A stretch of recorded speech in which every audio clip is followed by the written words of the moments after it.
Good evening, and welcome to the very last programme in my choice of the 12 best games of chess ever played. I am joined by the eminent editor and author, Donald Woods, who will shortly be assisting me in the game analysis.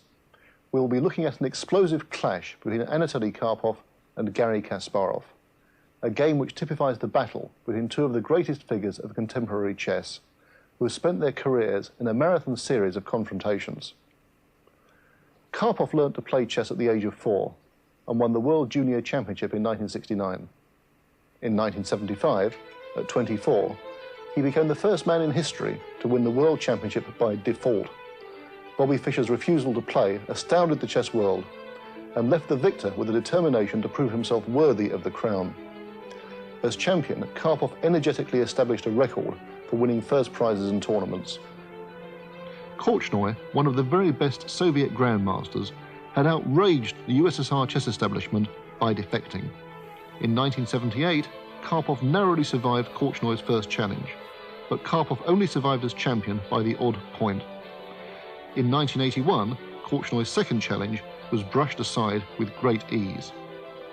Karpov's tournament record from 1975 to 1984 was truly remarkable.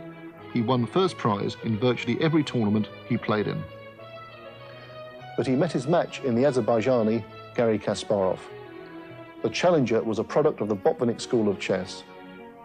Kasparov had become a grandmaster at the astonishing age of 17 in 1980, and experts already predicted that he would be even stronger than Fischer. Between 1984 and 1987, Karpov played the almost incredible total of 4 matches against Kasparov for the title. The first match was unique in chess annals in being abandoned unfinished after 5.5 months and 48 games, no less than 40 of them drawn. Controversy still surrounds the decision of Florencio Campomanes, the president of FIDE, to halt the match after Kasparov had just won the 47th and 48th games. The game which decided the second Karpov-Kasparov match in 1985 was superb. Everything hung on this final game. If Karpov won, he stayed as champion. If Kasparov won, he would become the youngest world champion in the history of chess. Watch now as the symbolic and supremely exciting battle of opposing styles unfolds.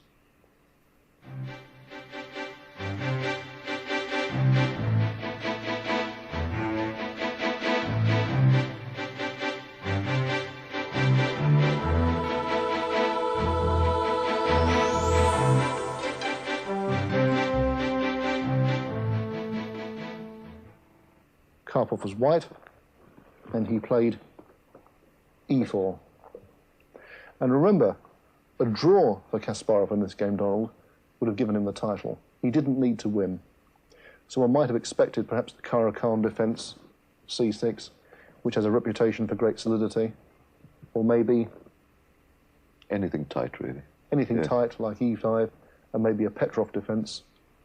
But no, Kasparov has always played the Sicilian defence, the most aggressive, counter-attacking defence, and he stayed true to himself and played the Sicilian. And so, in a sense, we have what both players wanted. Karpov's got a sharp fight, and Kasparov has a sharp fight too. But I can't think of anybody else in the whole gamut of chess who would not have chosen a more cautious defence when just needing a half point for the World Championship. Karpov continued with the main line, knight to f3, and Kasparov played this move. This is all mainline theory, well known to both players, and played many times before in their matches.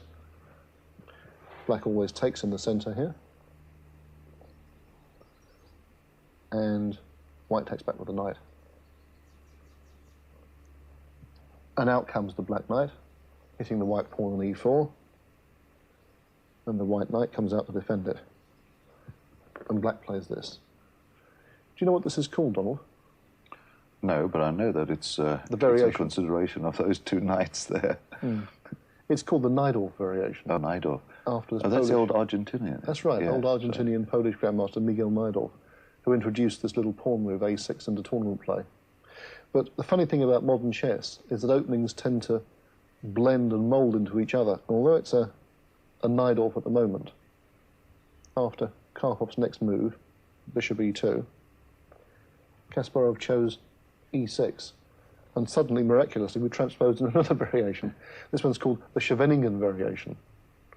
And this is named after a Dutch seaside resort where there was a tournament in 1923 where everybody was playing this. That's the one they used to make the suspected German spies pronounce. That's right, Yeah, yes, that's right. yes. I would have been caught as a German spy, because I can't pronounce it. Well, thanks to Afrikaans, I might have managed. Scheveningen.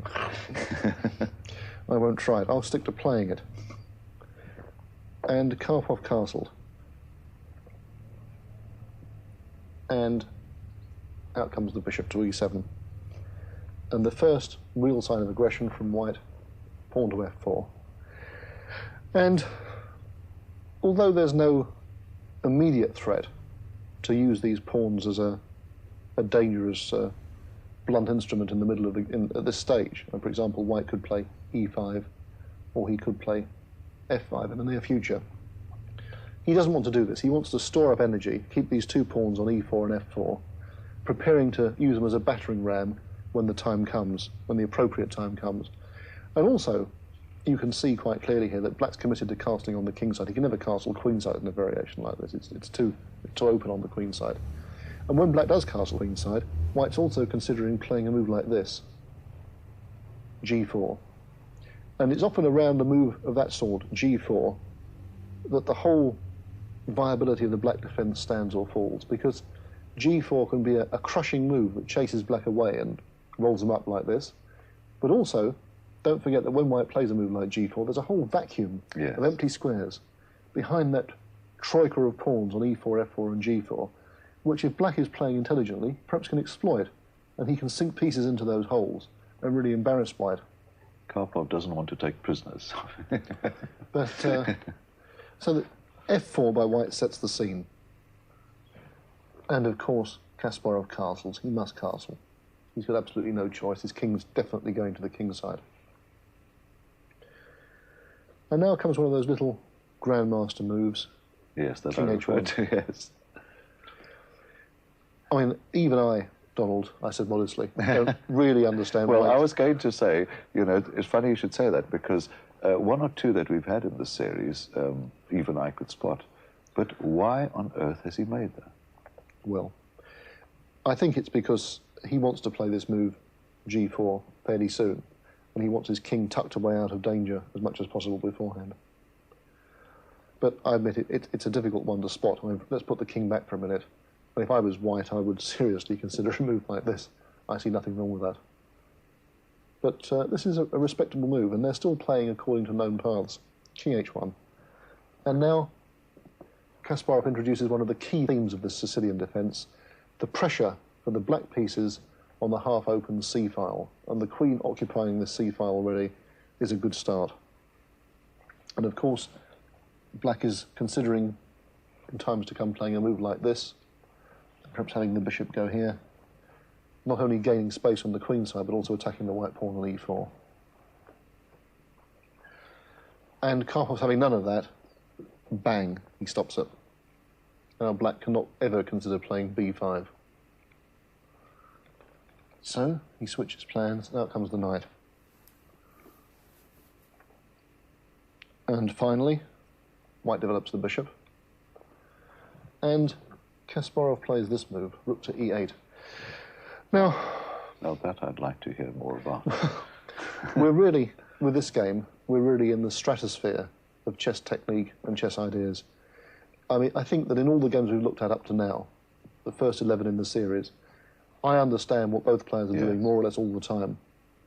But in this game, there are moves so deep and so subtle. They're way up there. Yeah. I am not quite sure what they're for. And I can see, well, yes, it's a useful move. It could come in handy. You know, perhaps he's just making a square for the bishop. Yeah. But why does it go there? Why doesn't it come here, for example? Who knows? I mean, this is one of these super subtle moves that only people like Karpov and Kasparov understand. That rook, it would have been to the d because of the queen. But we're going to see more moves like that in this game. Karpov plays this, bishop to f3, defending his pawn and making space for the queen on the second rank. And Kasparov puts the rook here. This one I understand. He wants to, at some point, play a move like b6 and he doesn't want the rook and the And queen he's and the thinking of knight. that bishop over Yes. there. This one I can sympathise with. Rook b8, I understand that. And the queen goes to d2. And Kasparov connects his rooks. So black has a restricted position. It's a kind of cramped position, but it's a position full of resilience and strength.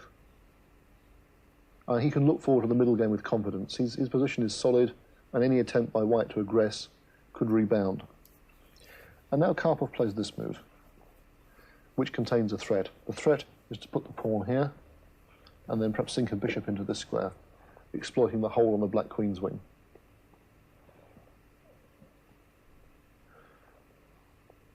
And Kasparov, of course, forestalls that threat. He plays this, keeping his front very secure. And now, of course, there's no chance for white to play this move. Black simply takes it off. And here it comes, the kamikaze attack.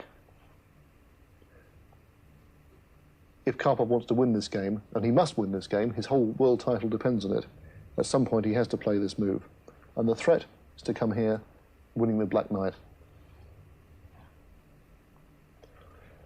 Kasparov plays this, an extraordinarily deep and subtle move.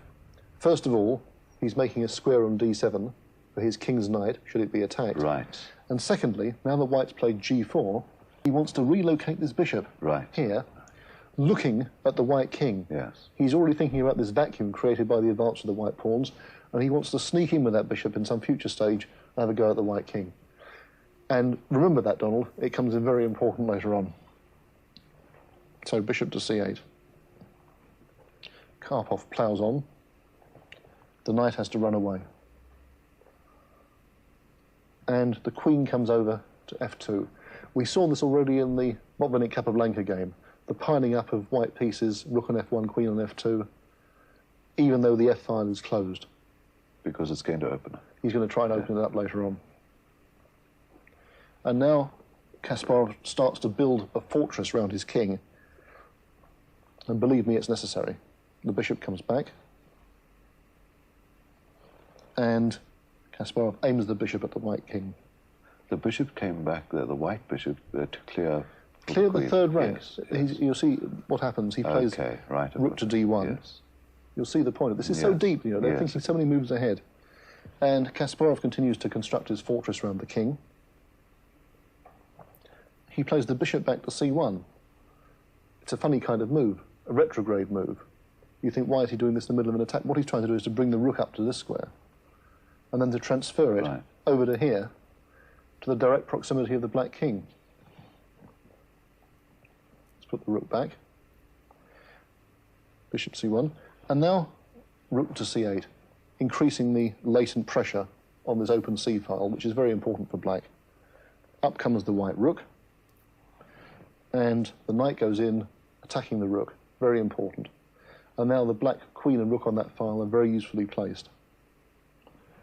The rook comes here. To h3. And Kasparov continues the construction of his fortress around the king. Now, at this moment, Karpov kind of loses his nerve. He's been building up an attack very patiently and solidly, but now was the time to strike. And he has two ways of doing this. One is to play the queen here,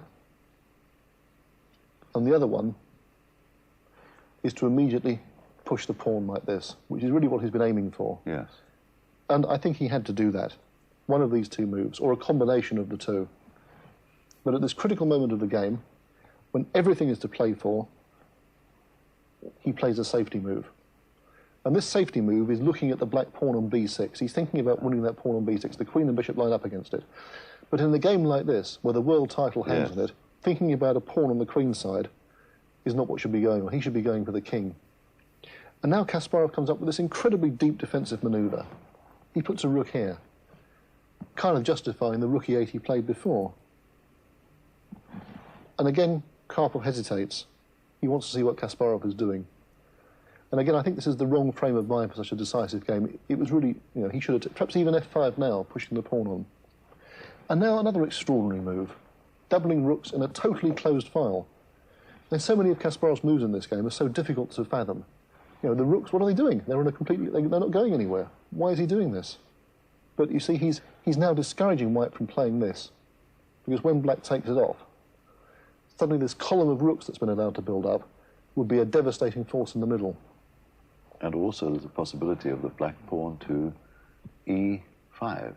Or indeed f5, which is what happens. And Kasparov is building up, waiting for this. Karpov plays the rook to d1. He's thinking about weak pawns all the time. But Kasparov doesn't bother about weak pawns. Now he strikes back. Yes. The counterattack begins. And now you see that all these bunched up pieces storing energy actually start to play a key role in the game. Karpov takes off. And black takes back. White takes f6. The threat is the knight coming to g4. He stops it with rook g3. And now those two rooks come across. First one to f7. Black starting a big counterattack. And he doesn't bother about the pawn on b6, which white takes. Bishop takes b6. Queen goes to b8. White's now a pawn up. A pawn up. Karpov's happy. You know, he thinks he's going to keep his world title. But he hasn't seen the tremendous dynamic play that black develops. Bishop e3, keeping the bishop safe. Knight to h5, attacking the rook. The rook goes to g4. And now, a beautiful psychological ploy by Kasparov. He puts the knight back on f6. Now, if white plays rook g3, knight h5 again. And we have a draw by repetition. Yes, that's one thing. Karpov can't take a draw. He wants to see what Karpov's going to do. So he's going to have to come out and get it. Yeah. So, we go back to the game. Knight to f6. He has no choice. He has to put the rook here, otherwise his title's gone. And now he sacrificed a pawn on the queen side. Kasparov does it on the other wing too. g5. What a wonderful move. All he needs is a draw to win the World Championship. And he's sacrificing pawns all over the board, both sides. Now, what's in his mind with that one, Ray? Well, you'll see, because white has no choice. He must take it. But doesn't this remind you of Alekhine?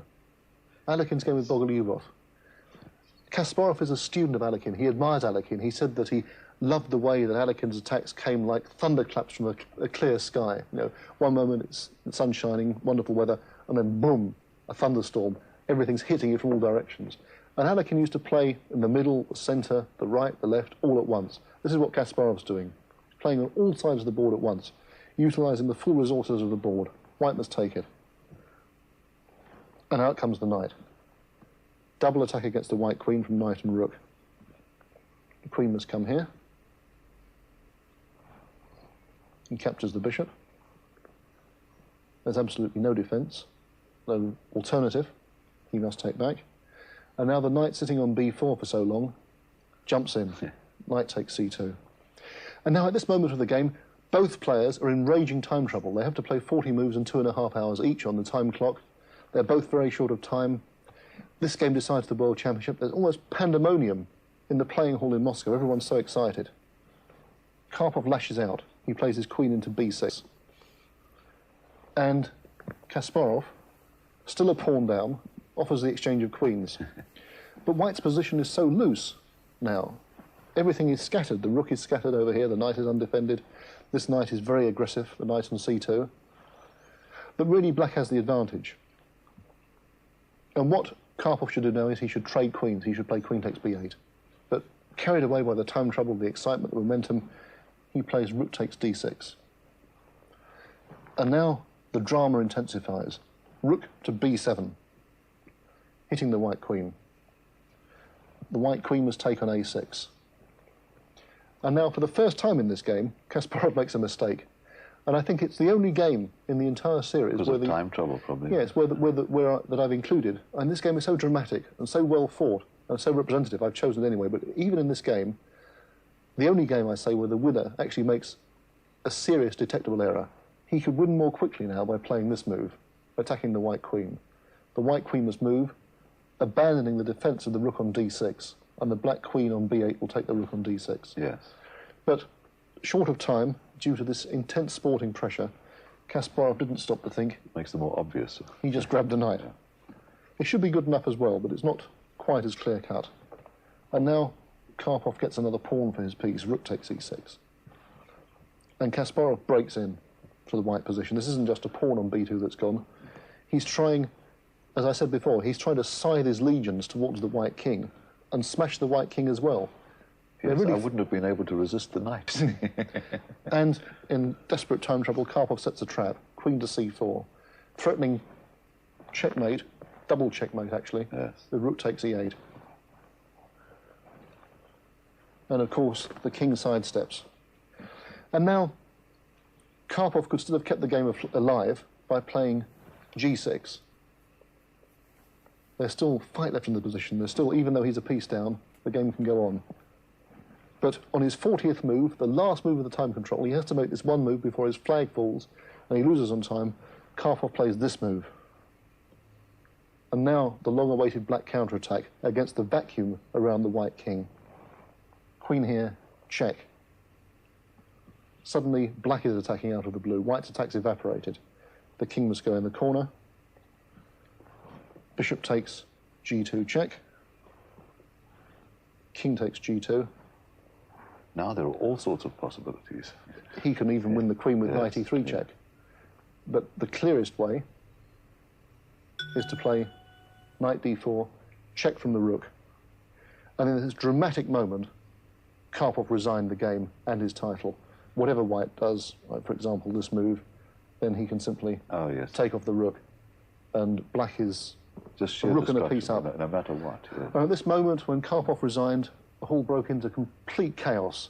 People, Kasparov supporters screaming and cheering, Kasparov throwing his hands in the air. I mean, this was probably the most dramatic game ever played in the entire history of chess. What a dramatic way to resolve the World Championship. It was indeed. Poor old Karpov. Wonderful. But of course, their rivalry continued. Did you ever play Karpov? I played him 3 times, Donald. Twice I lost, but once I made a draw. Did you ever play Karpov? Well, I just had the one match against Karpov. Yes, you played him too? One game. That was 1977 in Lucerne, and well, he was world champion. In fact, they've got a picture in the studio of the event, and if you look at it, you will see the world champion is not too worried. But the joke of the matter is that if you look at the other side of the story, you'll see that I'm one of 24 players. So it was a simultaneous display. Well, this game between Karpov and Kasparov wraps up what I think is a terrific 12 programs, fantastic games. I mean, what are the highlights for you? It's not a fair question, perhaps, but do you have a particular favourite? Oh, naturally, I think they were all marvellous, but I think my favourite has to be what I call the Nimzovich strangulation game 7 or 8. Against Zamish. Yes, where Zamish just couldn't, no matter what he tried, couldn't break out of that. It was like the boa constrictor. And I think that for sheer creativity was the most astonishing game. Yes. I mean, I find all the games really wonderful, but the one that I have most enthusiasm for, perhaps because I was getting the moves live as it was played, is this last one between Karpov and Kasparov. I mean, I was actually sitting in London, having the moves phoned through to me as it was played. With mounting excitement. With mounting excitement, and I was experiencing this tremendous tension, in fact, as the game was being played in Moscow. And I'd been to the match in Moscow already and watched some of the games beforehand in that particular contest. So I had a very close identification with this one. I don't think it's the most perfect game by any means of those played, but... Well, in the circumstances, if you think of it... The tension. How do people play under such tension? It's incredible. It's fitting anyway that our final game in this series of the 12 best should have been between the 2 greatest active champions of the present day. We have come a long way since the immortal game of London 1851, a game where the victim was outclassed and overwhelmed. The clash between Karpov and Kasparov was, in contrast, the most sophisticated and wide-ranging battle between 2 nearly equal and near-perfect forces, a pointer to the advances to come, perhaps, in chess art and science. We hope you have enjoyed these 12 duels of the mind as much as we have. So it's our final goodbye from Donald, myself, and the entire Thames chess team.